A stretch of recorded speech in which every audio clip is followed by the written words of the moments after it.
Record चावल भंडार और बढ़ती बहस, क्या सब्सिडी आधारित खेती संतुलन बिगाड़ रही है? भारत इस समय चावल के रिकॉर्ड भंडार के साथ खड़ा है। सरकारी गोदामों में रखा स्टॉक निर्धारित बफर मानकों से कहीं अधिक बताया जा रहा है। एक ओर यह फूड सिक्योरिटी की मजबूती का संकेत है, तो दूसरी ओर यह कृषि नीति और बाजार संतुलन पर गंभीर सवाल भी खड़े करता है। इस खबर के पीछे की तस्वीर को भी हमारे लिए समझना आवश्यक है। भारत में धान की खरीद मुख्यतः न्यूनतम समर्थन मूल्य यानी एमएसपी प्रणाली के तहत होती है। सरकार किसानों से बड़े पैमाने पर धान खरीदकर उसे चावल के रूप में भंडारित करती है, लेकिन जब उत्पादन लगातार बढ़ता रहे और मांग या निर्यात उसी अनुपात में ना बढ़े तो गोदाम भरने लगते हैं। यही स्थिति आज दिखाई दे रही है। सब्सिडी और प्रोत्साहन का प्रभाव अगर हम देखें तो उच्च एमएसपी और कुछ राज्यों में बोनस योजनाओं ने धान की खेती को अत्यधिक आकर्षक बना दिया है।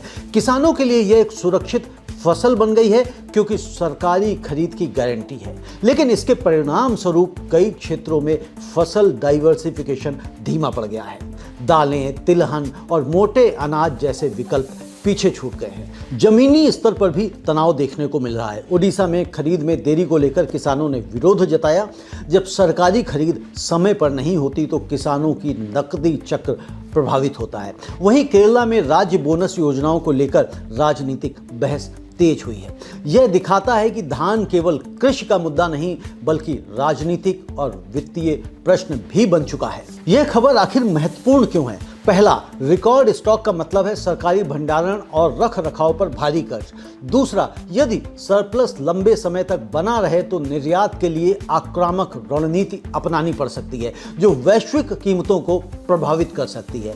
तीसरा, लगातार धान विस्तार जल संसाधनों पर दबाव बढ़ाता है, खासतौर पर उन क्षेत्रों में जहां पानी की उपलब्धता सीमित है। ऐसा लगता है कि अब पॉलिसी रीबैलेंसिंग की जरूरत आ पड़ी है।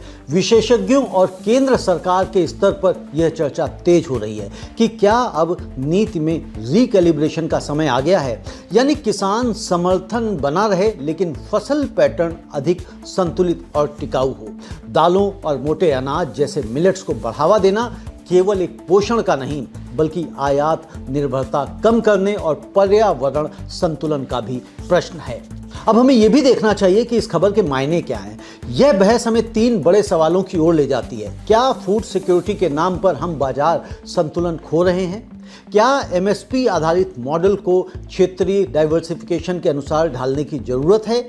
और क्या किसान को सुरक्षित आय देते हुए भी फसल डाइवर्सिफिकेशन संभव है? किस पर क्या प्रभाव पड़ेगा यह भी देखना चाहिए। किसानों पर प्रभाव अगर हम देखें तो यदि पॉलिसी चेंज होती है, बदलती है, तो फसल चयन पर असर पड़ेगा।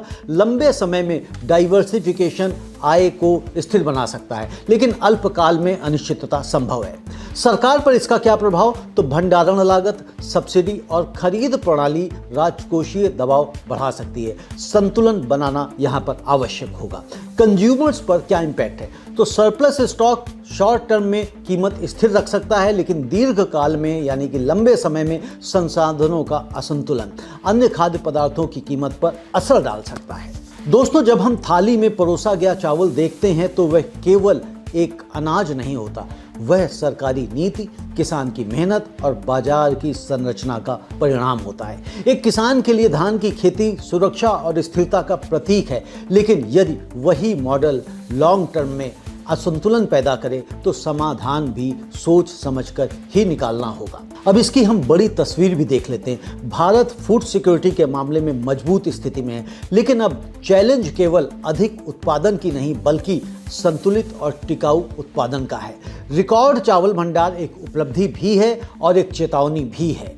कृषि नीति का अगला अध्याय इसी संतुलन पर निर्भर करेगा कि किसान की आय सुरक्षित रहे और बाजार व पर्यावरण दोनों स्थिर रहे। तो यह थी आज की हमारी दूसरी बड़ी खबर और अब हम बढ़ते हैं